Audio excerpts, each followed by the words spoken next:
Hello दोस्तों, स्वागत है आपका द हिंदू एडिटोरियल के इस सीरीज में। आप देख रहे हैं 8 जुलाई के द हिंदू एडिटोरियल का series perfecting the test. Test को परफेक्ट करना है। किसका टेस्ट? सीबीएसई में 10th-12th बोर्ड का जो एग्ज़ाम होने वाला जो टेस्ट है उसको परफेक्ट करने की बात हो रही है। चलिए थोड़ा ऊपर करें और हम आपके लिए इसका फॉन्ट साइज थोड़ा बढ़ा देते हैं। अब ये हो गया आपके लिए ज़्यादा क्लियरली विजिबल हो गया ना। Preparing for an uncertain academic year ahead during the pandemic. Preparing for an uncertain academic year ahead during the pandemic. अभी पैंडेमिक चल रहा है, इस दौरान एक साल आगे का अनसर्टेन एकेडमिक ईयर का, एक साल आगे के अनसर्टेनिटी वाले सिचुएशन में क्या एकेडमिक ईयर रहेगा, क्या सिलेबस होगा, क्या पढ़ाई होगी, क्या हालात रहेंगे, इन सब का तैयारी कर रहा है। कौन कर रहा होगा सोचिए। जाहिर सी बात है, कोई भी ऐसा सेकेंडरी एजुकेशन बोर्ड कर रहा होगा, सीबीएसई हो या किसी स्टेट बोर्ड का हो। तो आगे पढ़ने से पता चलता है the central board of secondary education, मतलब सीबीएसई जो है, अभी पेंडेमिक चल ही रहा है और इस दौरान वो अगले साल एकेडमिक ईयर क्या रहेगा, उसमें सिलेबस क्या पढ़ाई होगा, एग्जाम कब और कैसे होंगे, मूल्यांकन कैसे होगा, ये सब चीज़ की तैयारी कर रहा है। ठीक है। The central board of secondary education has decided on. Decide on का मतलब क्या होता है?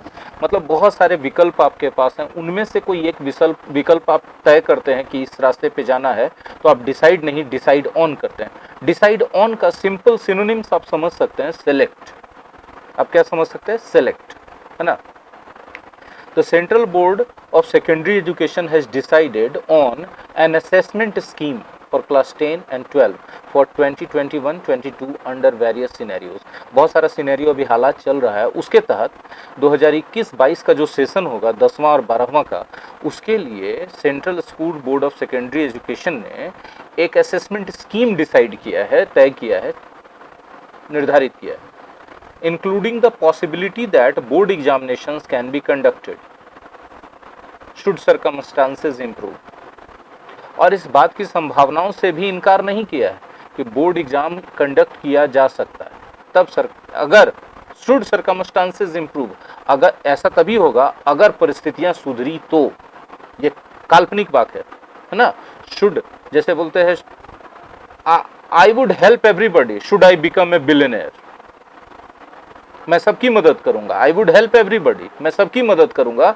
Should I become a millionaire या बिलियनेयर, अगर मैं बिलियनेयर बन गया तो मैं सबकी मदद करूंगा। ये कल्पना है। तो उसी तरह सीबीएसई बोल रहा है कि अगर सर्कमस्टेंसेस इंप्रूव कर जाते हैं, अगर हालात सुधर जाते हैं, तब बोर्ड एग्जामिनेशंस कंडक्ट किए जा सकते हैं। इस बात की संभावना को इंक्लूड किया है, मतलब इस बात की संभावना से इनकार नहीं किया है सीबीएसई ने। बात समझ में आ रही है? लेकिन इसके बावजूद 2021-22 के 10वें और 12वें क्लास के असेसमेंट स्कीम को उसने डिसाइड किया है अभी से ही। The year gone by was extremely challenging for all boards. जो पीछे साल बीत गया, गो बाई मतलब अभी बताया था ना मैंने वोकैबुलरी में, बीत जाना, समय बीत जाना। तो जो वर्ष बीत गया उस सभी बोर्ड्स के लिए, चाहे सीबीएसई हो या कोई भी स्टेट बोर्ड हो, सबके लिए चुनौतीपूर्ण रहा। बोर्ड के लिए चुनौतीपूर्ण मतलब उस बोर्ड में पढ़ने वाले स्टूडेंट्स के करियर और भविष्य के लिए अच्छा नहीं रहा। The CBSE had to hastily come up with a scheme to assess candidates in class 12। और सीबीएसई को हड़बड़ी में जल्दी करके एक योजना, एक स्कीम निकालना पड़ा ताकि क्लास 12 के बच्चों का असेसमेंट हो सके, उनको एसेस किया जा सके। मतलब वो किस मतलब 12th का रिजल्ट आपको देना है ना भाई, ठीक है, पैंडेमिक आ गया, 12th का रिजल्ट तो दीजिएगा ना। तो रिजल्ट देने के लिए स्कीम जल्दी में सीबीएसई को इजाद करना पड़ा। It became clear that even with its high emphasis of academics, there was considerable deprivation for some students। एकदम क्लियर है, बहुत जोर दिया गया, बहुत इंपॉर्टेंस दिया गया एकेडमिक्स को, पढ़ाई लिखाई को, लेकिन फिर भी बहुत सारे स्टूडेंट ऐसे रहे जो कि डिप्राइवेशन झेले, मतलब उनको पढ़ाई नहीं मिल पाया। क्यों? ऑनलाइन एजुकेशन का व्यवस्था किया गया। अब आप तो समझ ही सकते हैं कि इंडिया के अंदर आईटी इंफ्रास्ट्रक्चर कितना स्ट्रांग है। बहुत बड़ी आबादी है जिनके पास तो अभी स्मार्टफोन नहीं है, स्मार्टफोन है तो इंटरनेट नहीं है, स्मार्टफोन और इंटरनेट है तो इंटरनेट की स्थिति इतनी अच्छी है कि कंसिस्टेंटली क्लास अच्छे से नहीं उस पर कंडक्ट कर सकते। ठीक है। तो ये सब कारण रहा, and not all got the opportunity to complete their syllabus और attend online classes even in the national capital. Oh my god, मतलब देश की राजधानी दिल्ली में भी सभी छात्रों को मौका नहीं मिला कि वो अपना सिलेबस पूरा कर पाएं और ऑनलाइन क्लासेस अटेंड कर पाएं। बहुत सारे तो आप देखिएगा स्कूल का इंफ्रास्ट्रक्चर नहीं है ऑनलाइन क्लासेस कंडक्ट करने के लिए। The wide coverage of the board as of 2019 includes 1138 Kendriya Vidyalayas, 2727 government schools, 17553 independent schools, 598 Jawahar Navodaya Vidyalayas and 14 central Tibetan schools and schools abroad. My God, कितना बड़ा आंकड़ा दिया गया। ये जो सीबीएसई बोर्ड है कितने संस्थाओं को इंक्लूड करता है? तो इसमें 1138 केंद्रीय विद्यालय आते हैं इस बोर्ड के अंतर्गत, 2727 गवर्नमेंट स्कूल्स आते हैं, 17,553 प्राइवेट स्कूल्स आते हैं और 598 जवाहर नवोदय विद्यालय आते हैं और 14 सेंट्रल तिब्बतन स्कूल आते हैं और कुछ स्कूल अब्रोड में हैं वो भी आते हैं। The diversity of students and their varied backgrounds was apparently reckoned to some degree while drafting the scheme for the coming year.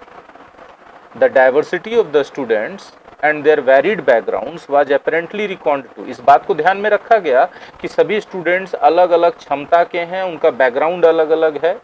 जब स्कीम ये किया गया, ड्राफ्ट किया गया, स्कीम बनाया गया असेसमेंट का अगले साल के लिए, तो इस बात का ध्यान रखा गया, पुरजोर ध्यान रखा गया कि भाई हर तरह के स्टूडेंट के लिए स्कीम सुटेबल हो।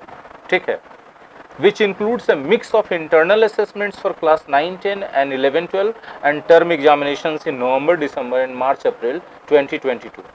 और इस स्कीम में 9वां और 10वां का जो इंटरनल असेसमेंट हुआ था उसका भी मूल्यांकन, उसका मार्क्स शामिल किया गया। 11वें 12वें का जो इंटरनल मतलब स्कूल के अंदर होता है ना एग्जाम, उसका शामिल किया गया मार्क्स, और टर्म एग्जामिनेशन नवंबर दिसंबर में और मार्च अप्रैल 2022 में जो होगा उसको भी शामिल किया जाएगा। तो इस तरह से ही मिला करके उसके आधार पर ग्रेडिंग की जाएगी 2021-22 में 10वें और 12वें के छात्रों का। There will be a rationalized compartmentalized syllabus split into 2 halves for each term। ठीक है, देयर विल बी रेशनलाइज्ड मतलब काफी तार्किक और काफी कंपार्टमेंटलाइज्ड मतलब कैटेगराइज सिलेबस होगा। 2 हाफ्स में, 2 टर्म्स के हाफ्स में डिवाइड किया जाएगा।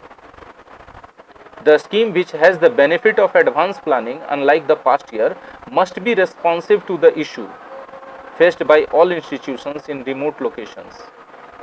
The scheme which has the benefit of advance planning unlike the past year, पिछला साल तो एडवांस प्लानिंग नहीं ना हो पाया था, हड़बड़ी में करना पड़ा था, तो ये स्कीम जो है एडवांस प्लानिंग है। ठीक है, ये रिस्पॉन्सिव होना चाहिए उन इश्यूज के प्रति जो इंस्टीट्यूशंस जो रिमोट लोकेशंस में, जो दूर दराज के क्षेत्रों में, छोटे कस्बों में, छोटे शहरों में, ग्रामीण क्षेत्रों में स्कूल है। ठीक है, और जो लेस प्रिविलेज्ड स्टूडेंट्स वहाँ पढ़ते हैं तो वो बेचारे जो मुसीबत झेले, परेशानियां झेले कि उनको एकदम क्लास करने तक को नहीं मिला, कोई सिलेबस पूरा नहीं हो पाया, तो उन सब चीज के समस्याओं का रिस्पांस इस स्कीम में जरूर होगा। The CBSE scheme relies on syllabus rationalisation done through expert evaluation of interconnectivity of subjects. ये जो सीबीएसई का स्पेशल स्कीम आया है मूल्यांकन का, वो किस चीज पर डिपेंड करता है? रेशनलाइजेशन पर। ये रेशनलाइजेशन किसने किया है? एक्सपर्ट लोगों ने किया है। ठीक है, एक्सपर्ट लोगों ने इवैल्यूएशन किया कि सब्जेक्ट्स में इंटरकनेक्टिविटी होता है। मतलब आप देखते हैं फिजिक्स का कुछ चैप्टर केमिस्ट्री में मिलता जुलता है, केमिस्ट्री का कुछ फिजिक्स में मिलता जुलता है, तो इंटरकनेक्टिविटी सब्जेक्ट्स इसी को, तो इंटरकनेक्टिविटी ऑफ सब्जेक्ट्स इसी को करते हैं। तो इसके आधार पे, ठीक है, and centralised protocol of question papers, question paper का एक सेंट्रलाइज्ड प्रोटोकॉल बनाया गया, एक प्रोसीजर, एक मेथड, एक सिस्टम बनाया गया कि क्वेश्चन पेपर ऐसे इस तरीके से तैयार किए जाएंगे। मार्किंग सिस्टम का भी सेंट्रलाइज्ड प्रोटोकॉल किया गया for the term examinations. In the case of term 1 it will be A multiple choice question. Term 1 में क्या होगा 10th और 12th में कि मल्टीपल चॉइस क्वेश्चन होगा। ठीक है, स्ट्रेचिंग ओवर 90 मिनट्स, और ये 90 मिनट्स के लिए होगा with machine readable optical marking. और इसमें जो स्कोरिंग होगा ना, वो गोल गोल रंगना होगा स्टूडेंट्स को और उसको ओसीआर के द्वारा स्कोर करवाया जाएगा, चेक किया जाएगा। And for term 2 A short and long answer model, और टर्म 2 में शॉर्ट आंसर क्वेश्चन होगा, लॉन्ग आंसर क्वेश्चन होगा, जो आपको लिखना होगा स्टूडेंट्स को। इफ सर्कमस्टांसेस परमिट, अगर हालात सही रहे तब ये सब चीज होगा, ठीक है। इफिशियंट एज इट में साउंड, लगता है सुनने से कि हाँ बड़ा अच्छा है, ये सब सही है, ठीक है। एफिशिएंट है मतलब सक्षम है कि इतना सब चीज हो सही तरीके से कंडक्ट हो गया, अगर महामारी थर्ड राउंड नहीं आया, थर्ड वेव नहीं आया तो। The multiple choice model is criticised by some as inferior, कुछ लोगों ने कहा कि नहीं मल्टीपल चॉइस जो है उतना अच्छा तरीका नहीं है, इंफीरियर तरीका है। With sometimes irrelevant and meaningless questions that add up to little in terms of assessment, ठीक है। कभी कभी इसमें जो है इररिलेवेंट और मीनिंगलेस क्वेश्चंस हो जाते हैं शामिल टर्म असेसमेंट में। Helping only the marking process, इससे मार्किंग प्रोसेस में सिर्फ हेल्प मिल जाता है, ठीक है। An adjunct to the MCQ pattern could be a decentralised process, multiple choice question का जो पैटर्न है ये डिसेंट्रलाइज्ड प्रोसेस के लिए एक एडजंक्ट हो सकता है। Empowering regional CBSE units, CBSE का जो रीजनल यूनिट्स है सब स्टेट में अलग अलग, and external experts to consider the state of particular districts and come up with assessments tailored to specific situations, बिल्कुल सुटेबल सिचुएशन के हिसाब से वो अपने अपने सही सही स्पेसिफिक तरीका टर्म को निकालेंगे वो उसको वहां पर। At the same time the board has done well to plan for different scenarios, और साथ ही साथ बोर्ड ने एक अच्छा तरीका से प्लान तैयार किया डिफरेंट सिनेरियोज के लिए, that could be imposed by the pandemic, where either of the term examinations और both can not be held, ठीक है। मान लिया कि कहीं ऐसा हो गया कोई कोई क्षेत्र में कि वहां पर थर्ड वेव ज्यादा फैल गया, वहां पे टर्म एग्जामिनेशन नहीं हो सकता है, वहां पे एमसीक्यूज कुछ नहीं हो सकता है, तो उसके लिए और the second term has to be reconverted into the MCQ type, ये भी हो सकता है कि सेकंड टर्म को भी एमसीक्यू टाइप में कन्वर्ट कर दिया जाए, ठीक है। The fallback option be held और the second term has to be converted into, the fallback option in the worst case scenario is a combination of internal assessments, practical and project work. और मान लिया कि ऐसा किसी भी worst case scenario आ गया कि एकदम कुछ नहीं हो पा रहा, तब जो है जो आपका पास जो फॉल बैक ऑप्शन है, जो सेकंड प्लान है, प्लान बी है, वो क्या है कि इंटरनल असेसमेंट जो होता रहेगा, प्रैक्टिकल और प्रोजेक्ट वर्क जो रहेगा, जो थ्योरी एग्जामिनेशन होगा वो घर पे किया जाएगा। The extreme uncertainty underscores the need to take online lessons to all classes of students, और एक्सट्रीम सिचुएशन आ गया तो सभी क्लास के स्टूडेंट्स को ऑनलाइन क्लासेस लेना होगा। And factor in schools with special needs, और स्कूल्स को स्पेशल नीड्स के तहत ध्यान दिया जाएगा, उसको ध्यान में रखा जाएगा कि स्कूल में क्या क्या चीज़ों की ज़रूरत है। आई होप कि ये एडिटोरियल आप लोगों को अच्छे से समझ में आ गया होगा। जहाँ भी कन्फ्यूज़न लगे आप कॉल करके हमसे बात कर सकते हैं, पूछ सकते हैं। Thank you very much.